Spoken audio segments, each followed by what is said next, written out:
सभी किसान भाइयों को नमस्कार, राम राम। तो आज हम किसान भाइयों बात करेंगे प्याज की। प्याज का सीज़न चला हुआ है और प्याज के अंदर मैं बात करूं तो आज तारीख हो गई 5 दिसंबर 5 जनवरी 2025 और लगभग 15 दिसंबर के इर्द गिर्द लोग प्याज लगाने लग जाते हैं। और आज हम प्याज के बारे में पूरा संपूर्ण जानकारी देंगे आपको। खाद कौन सी डालें और आप नर्सरी कब तैयार करें, और उसके अलावा आप लोगों को एक सीक्रेट दवाई बताऊंगा मैं, ऐसा एक रहस्यमय दवाई जिसको आप डाल के आप प्याज और प्याज का साइज बढ़ा सकते हो। जब 60 से 70 दिन पे प्याज आता है तो किसान भाई अक्सर गलती कर देते हैं, उस दवा को स्प्रे के रूप में काम में लेते हैं, लेकिन मैं उसका अलग ही तरीके से आपको प्रयोग करना बताऊंगा ताकि आप इस वीडियो को पूरा देखें। वो वीडियो बीच में भी बता सकता हूं मैं और लास्ट में बता सकता हूं। तो कुछ किसान भाई कम वीडियो को देखते हैं और स्किप कर देते हैं, तो उससे आधा अधूरा नॉलेज मिलता है और आप पूरा इसमें से ज्ञान नहीं ले सकते और पूरा आप खेती नहीं। तो हम बात करेंगे कि जब बिजाई करने से पहले आपने जमीन को बरोबरी कर लिया, अच्छी तरह 3-4 बार जुताई कर दी है, और जुताई करने के पश्चात आपको जो काम रहेगा, मुख्य काम है उसमें खाद देना। तो सबसे पहले तो अगर आप जुताई करते समय 2-3 ट्राली खाद दे देते हो बेसल डोज के अंदर, तो 2-3 ट्राली गोबर की खाद 1 एकड़ के लिए पर्याप्त रहेगी। 2-3 ट्राली गोबर की खाद आप जरूर दे, गली सड़ी जो खाद है। उसके बाद में आपको डीपी डालनी है 50 केजी। 50 केजी डीपी डालोगे, सिंगल सुपर फास्फेट डालोगे 50 केजी, और उसके बाद में म्यूरेट ऑफ पोटास, जो पोटास मिर्ची वाली पोटास आती है बाजार के अंदर, आजकल डुप्लीकेट पोटास बहुत आई हुई है, उसका प्रयोग न करके आप मिर्ची वाली पोटास का प्रयोग करें। वो एक बैग 1600-1700 रुपए का मिलेगा आपको, और उसको अच्छी तरह से चेक कर ले, ओरिजिनल है कि उसमें भी नमक वगैरह पे कुछ लोग लाल पाउडर वगैरह डाल के दे देते हैं, तो उसको अच्छी तरह से जांच कर ले, अच्छी कंपनी आके। म्यूरेट ऑफ पोटास आपको डालना है, कम से कम 25 से 50 केजी म्यूरेट ऑफ पोटास डालना है, और यूरिया आपको 20 किलो नीचे बेसल डोज के अंदर। और उसके अलावा जिप्सम, जिप्सम आप जरूर डालें। अगर जिप्सम से क्या है, कैल्शियम और सल्फर की पूर्ति हो जाती है। 2 बैग जिप्सम के आप जरूर डालिए। सुपर गोल्ड जिप्सम जो कैम्सन कंपनी की आती है, अच्छी क्वालिटी मिलती है मार्केट में, वो अवेलेबल हो तो और अच्छा है। अगर नहीं मिले तो और भी आप अच्छी क्वालिटी का जिप्सम डालिए, ताकि आपकी जमीन में कैल्शियम भी मिले, सल्फर भी मिले। उसके अलावा आपकी जमीन का पीएच लेवल अच्छा हो। जिस जमीन का पीएच लेवल 8.5 से ऊपर चला जाता है तो उन जमीन में की आवश्यकता रहती है। अब मैं बात करूंगा कि इसके अलावा अगर आपकी जमीन में दीमक है तो आप हमारी जो कार्बफ्यूरी आती है, तो कार्बफ्यूरी का प्रयोग करोगे। ये जो कार्बफ्यूरी आ रही है, कार्बफ्यूरी डाल दोगे। कार्बफ्यूरी के अलावा आप लोग अगर आपकी जमीन में दीमक है या नीचे व्हाइट गर्भ की समस्या है, दीमक की समस्या है या निमाटोड की समस्या है, तो आप लोग कार्बोफ्यूरन का प्रयोग करो। कार्बोफ्यूरन के अलावा आप लोग पिप्रोनिल भी प्रयोग कर सकते हो। 5 केजी आपको प्रति एकड़ के हिसाब से पिप्रोनिल डाल सकते हो।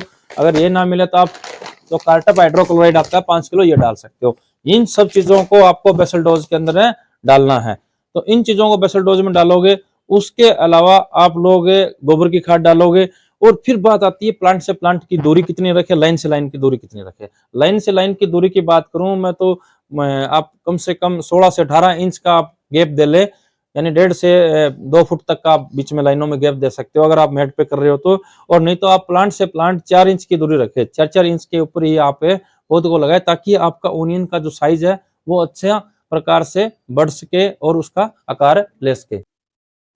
अब हम किसान भाइयों बात करते हैं कि आपकी प्याज के अंदर बीमारियां कौन सी आती है। बीमारी की मैं बात करूं, स्प्रे शेड्यूल क्या रहेगा, खाद की बात रहेगी, उसके बाद में स्प्रे शेड्यूल मैं बता देता हूं आपको। स्प्रे शेड्यूल के अंदर आपकी बीमारी जलेबी रोग मुख्य है।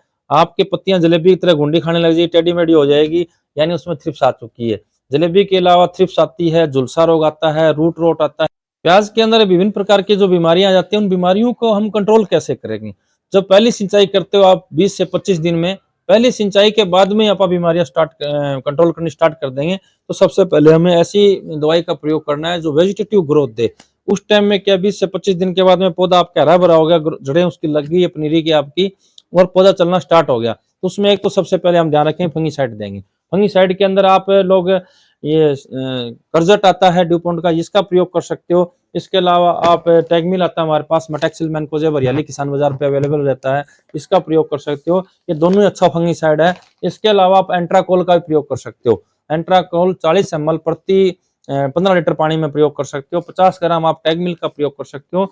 और करजट को आप 3 से 4 ग्राम प्रति लीटर, यानी 30 ग्राम या 40 ग्राम करजट का प्रयोग प्रति टंकी 15 लीटर पानी में कर सकते हो। इसके लिए किसान भाइयों एक बात और ध्यान रखोगे, आप टॉनिक दे, इसमें अच्छा टॉनिक हमारे पास टिकटॉक रहता है। इसके अंदर विभिन्न माइक्रोन्यूट्रिएंट है, सीवीड है, मैग्नीशियम है, कैल्शियम, जिंक, बोरॉन, फेरस और ऑक्सीजन इसके अंदर दिया गया है ताकि प्लांट की ग्रोथ हो। अगर उस टाइम में हम ये ग्रोथ वाला टॉनिक लगा देते हैं तो हमारे प्लांट में कोई दिक्कत नहीं आती। कहते हैं जिस चीज की नींव अच्छी पड़ जाती है तो वो ऊपर तक तीसरी मंजिल तक भी मकान बनाओगे दिक्कत नहीं है। इसी प्रकार अगर प्याज के अंदर आप लोग टॉनिक लगा देते हो तो आपका ग्रोथ स्टार्टिंग में ले लेता है प्लांट है। या आप सुपर वोल्ट भी लगा सकते हो। सुपर वोल्ट भी रूट और शूट पे दोनों पे अच्छा काम करता है। 15 ग्राम डोज रहती है 150 लीटर पानी के अंदर। बड़ा बेहतरीन प्रोडक्ट, अच्छा रिजल्ट देता है। इसके अलावा कीट पतंगों से बचने के लिए आप रोगोर का प्रयोग करोगे। रोगोर आप एफएमसी का आता है, रोगोर नाम से हमारे पास ब्रांड है, हरियाली किसान बाजार पे टफ गोर है, रोगोर है टाटा का। तो इनका प्रयोग करोगे आप लोग तो आपके कोई कीट पतंगा होगा स्टार्टिंग के दिनों में कुछ हल्का फुल्का लग जाता है वो नहीं आएगा। उसके अलावा किसान भाई एक मोस्ट इंपोर्टेंट मैं बात बता देता हूँ कि आप लहसुन और प्याज का पत्ते देखो चिकने होते हैं और उस पर दवाई नहीं ठहरती। तो उसके अंदर चिपको जो सिलिकॉन आता है विशाल गोल्ड के नाम से आता है, वीएल कंपनी का, इसका भी प्रयोग 15 लीटर पानी में 5 ml करना आपको। अगर 20 लीटर की टंकी है तो 7 ml करोगे। अगर 25 लीटर की टंकी है तो आप 10 ml का प्रयोग कर दीजिए। ये पूरी तरह से दवाई को फैला देगा और आपके रिजल्ट को भी डबल कर देगा। तो इस प्रकार से पहली दवाई का आपका डोज दे दिया आपने। उसके बाद हम करते हैं बातें। हाँ जी किसान भाइयों, आप देखा पहला स्प्रे शेड्यूल जैसे आपने कर दिया, उसके बाद में दूसरा स्प्रे आपको कब करना है वो बड़ा ध्यान से रखना है। जैसे ही आपकी फसल 45 से 50 दिन के अंदर जाती है तो उस टाइम में हमारी फसलों के ऊपर एक तो फंगस का अटैक हो जाएगा और दूसरा कीट का अटैक हो जाएगा। तो उस टाइम में हमें फंगस और कीट को कंट्रोल करना है। तो इसके लिए आप एसी फेट प्रयोग कर सकते हो या आप कैम्सन कंपनी का टोरेक्स आता है, टोरेक्स का प्रयोग कर सकते हो। और इसके अलावा आप थाइपोनेट मिथाइल आता है 70%, 40 ग्राम वो, और एसीफेट 40 ग्राम, या फिर आप अकेला टोरेक्स है ये 20 ग्राम प्रति टंकी के हिसाब से। 15 लीटर टंकी है तो 20 ग्राम 15 ग्राम प्रति लीटर के हिसाब से आप प्रति टंकी के हिसाब से कर दोगे। उसके अलावा आप एसीफेट और थाइपोनेट मिथाइल फंगीसाइड या टर्बो 11 आता है हमारे पास फंगीसाइड, इसका प्रयोग कर सकते हो दूसरी बार में। या आप करजट या टैग मिल में से एक लगा सकते हो साथ में फंगीसाइड, क्योंकि अगर आपने पहले टैग मिल किया है तो अब की बार करजट कर लीजिए या टर्बो 11 का प्रयोग कर लीजिए, या फिर कस्टम आती है कस्टम का भी प्रयोग कर सकते हो जो फंगीसाइड है। उसके अलावा चिपको जो सिलिकॉन आपको हर दवाई के अंदर मिलाना है, कि लहसुन और प्याज के पत्ते चिकने होते हैं वो मैं आपको बता चुका हूं, जिससे रिजल्ट आपका ज्यादा आएगा। तो जैसे ही आप लोग तीसरा शेड्यूल की मैं बात करूं, तीसरा शेड्यूल के अंदर आप क्या क्या करोगे, उसके अंदर तीसरा बीमारी बहुत बड़ा जब तीसरा स्प्रे शेड्यूल की मैं बात करूं, जब हमारी फसल 60 से 65 दिन में चली जाती है उस टाइम हम तीसरा स्प्रे शेड्यूल करेंगे। उसके अंदर हम अच्छा फंगीसाइड लेंगे। अच्छे फंगीसाइड की बात करें तो कैम्सन कंपनी का ओमनीस्टार के नाम से आता है, बहुत ही अच्छा फंगीसाइड ओमनीस्टार, इसका प्रयोग करोगे। अगर ये ना मिले तो आप नेटिवो यूज कर सकते हो। ओमनीस्टार, एमिस्टार टॉप या ओमनीस्टार आप करोगे एक टंकी के अंदर 15 लीटर वाली टंकी में 20 ml का प्रयोग, और नेटिव का प्रयोग करोगे 15 ग्राम प्रति टंकी के हिसाब से आप इसका प्रयोग करोगे। इसके अलावा आप लोग थ्रिप्स का अटैक उस टाइम में बहुत ज्यादा चरम सीमा पे होता है तो इसलिए डेलीगेट यूज करोगे। डेलीगेट के साथ साथ आप लोग जो टैगपोल आता है जिसमें एमिडा और फिप्रोनिल दोनों रहती है 40-40%, इसका प्रयोग करोगे। या गड्ढा की पॉलिश आती है 10 ग्राम प्रति टंकी के हिसाब से। डोज आप अच्छी तरह से लिख लें या सुन लें, डोज को कम ज्यादा ना करें, कहीं आपकी फसल खराब हो जाती है तो उसके आप स्वयं जिम्मेदार है। डोज को अच्छी तरह समझ के ही फिर ही आप करें। हर दवाई को मिक्स करने से पहले एडवाइस जरूर ले ले। उसके अलावा आप लोग सिलिकॉन स्टिकर है 5 से 7 ml आप सिलिकॉन स्टिकर का प्रयोग आप कर दोगे तो तीसरा स्प्रे हो जाता है। अब मैं बात करूंगा इस वीडियो में, आपको मैंने स्टार्टिंग के अंदर बोला था कि मैं एक रहस्य में सीक्रेट दवाई बताऊंगा जिसके अंदर क्या है, प्याज का आपका जो साइज है वो बढ़ जाए और आप अच्छे से उसका मार्केट कर सके। तो इसके लिए पैक्ला ब्यूट्राजोल आती है 23%। इस दवाई को ध्यान से सुने, ऊपर नहीं करना है। जब चौथा आप दवाई बता रहा हूं मैं, थर्ड स्प्रे के बाद में जब आपकी फसल 70 दिन में चली गई है उस टाइम में आपको जमीन के अंदर सोइल एप्लीकेशन के माध्यम से आपको ये दवाई देनी है। आप ध्यान से नोट कीजिए, पैक्ला ब्यूट्राजोल 23%, 23% पैक्ला ब्यूट्राजोल।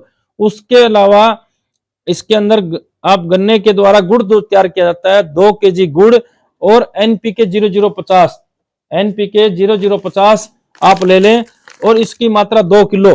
एनपीके 0050 जैगवार कंपनी का बहुत अच्छा आता है, श्री राम का आता है, काफी कंपनी है, महादन का आता है, कोई भी अच्छी कंपनी का 0050 एनपीके ले लें।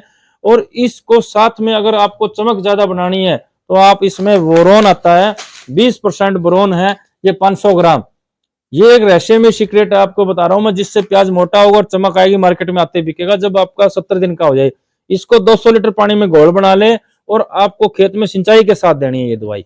इस दवाई का प्रयोग करोगे तो आपके प्याज में चमक अलग से आएगी।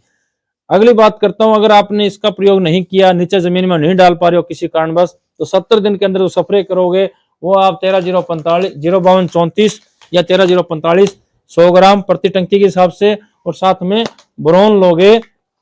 बोरोन आप एक टंकी के अंदर 30 ग्राम डालोगे, 1.5 से 2 ग्राम, और या 13-0-45, तो इसका आप स्प्रे भी कर सकते हो, जिससे भी आपके प्याज का साइज बढ़ जाएगा। ये था आपका स्प्रे शेड्यूल और प्याज के बारे में। इसके अलावा अब ये रहती खाद कब कैसे डालें, तो खाद की बात मैं कर देता हूँ, वीडियो लंबी है लेकिन आप इस वीडियो को पूरा देख के खाद कैसे डालें। जब आपकी फसल 15 से 20 दिन की होती है तो पानी के साथ में एक तो आपको माइक्रोन्यूट्रिएंट देना है। माइक्रोन्यूट्रिएंट की बात करूं तो टर्बो आता है, टर्बो जीआर का प्रयोग। अब मैं नीचे की जो बात कर रहा हूं कि फसल के अंदर नीचे किस प्रकार से सॉइल एप्लीकेशन के माध्यम से जो पहला पानी दे रहे हो 15 से 20 दिन की सिंचाई, जब फुटाव का टाइम आता है उस टाइम टर्बो 11 इसके अंदर न्यूट्रेंट दिए हुए, या आप माइक्रो न्यूट्रेंट भी ले सकते हो, एरिज कंपनी का आता है। इसके अलावा काफी कंपनी सागरिका वगैरह 10 किलो ले सकते हो, और इसके साथ में 30 किलो यूरिया, और आपको सल्फर दे देना है। सल्फर आप 3 किलो सल्फर डाल दीजिए प्रति एकड़ के हिसाब से।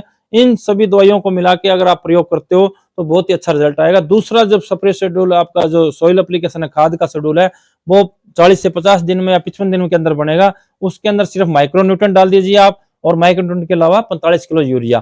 तो इस प्रकार से अगर किसान भाइयों आप प्याज की खेती करते हो मेरे शेड्यूल के अनुसार, तो आप लोग अच्छा पैसा कमा सकते हो। 400 से 500 क्विंटल प्रति एकड़ आप प्याज का उत्पादन ले सकते हो, और बढ़िया क्वालिटी के साथ, बेहतरीन क्वालिटी के साथ। तो अगर आपको वीडियो अच्छी लगी हो तो लाइक करें, शेयर करें और चैनल को सब्सक्राइब कर ले। किसी भी प्रकार की जानकारी के लिए आप मेरे को व्हाट्सएप कर सकते हो 98-129-97-369 9812997369। आपको ऑल इंडिया हम यहाँ से दवाइयाँ डिस्पैच करते हैं। हरियाली किसान बाजार, सब्जी मंडी फतेहाबाद। आप घर बैठे भी हमें ऑर्डर करके अपने दवाइयाँ मंगा सकते हो। आप अच्छी जानकारी ले सकते हो। अगर हमारे के साथ आप खेती करते हो जुड़ के, तो आपको एक अच्छा बेहतरीन क्वालिटी के साथ में प्रोडक्ट भी मिलेगा, और बेहतरीन आपको एक उपज लेके देंगे, अच्छा प्रोडक्शन आपके खेत के अंदर करवाएंगे। धन्यवाद किसान भाइयों।